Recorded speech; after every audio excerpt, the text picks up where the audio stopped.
With files coming up and the stress of all the late night study sessions, I decided to take a break from all of that and play a flash game on my laptop. After browsing the wide selection of games that OneMoreLevel.com had, I came across one called Exit Path. From the icon it didn't look like much, but it did catch my attention, so I figured, why not? You can never decide a book by its cover, and I'm already procrastinating as is, so why stop here?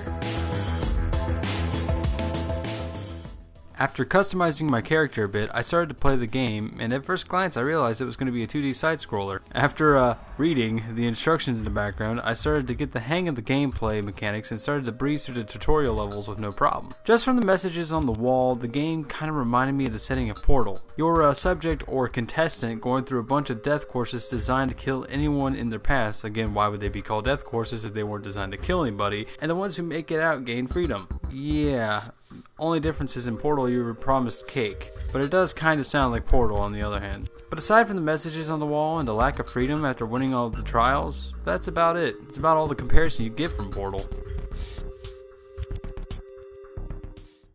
The point of this game is to make it through the trials and survive. How do you survive? Well, really it doesn't matter if you die. It just respawns you right back at the checkpoint by rewinding you back in time, kind of like Prince of Persia. Well, the best way to survive is to avoid spinning saws of death, swinging axes, spiked floors, and ceiling spikes that try to crush you, and lasers that will vaporize you. All these can kill you if you just touch them. But on the flip side, all these things are easy to avoid. The controls are actually quite smooth and can make it for an easy gameplay experience even for those who haven't played a computer game. You use the arrow keys on your keyboard and the spacebar. No kidding, that's it. That's not a bad thing either.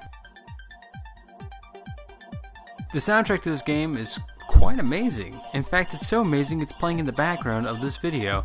You can buy the soundtrack at Amazon or iTunes. The music is an upbeat techno that gives you this feeling to want to succeed. Now that makes a good quality in gaming, is music that fits the needs of the game. So in conclusion, the game has a good story to it, fun addicting gameplay that keeps you wanting to play more to beat your best time, and smooth controls that would make you drool all over your keyboard. So is it worth a playthrough? Hell yeah!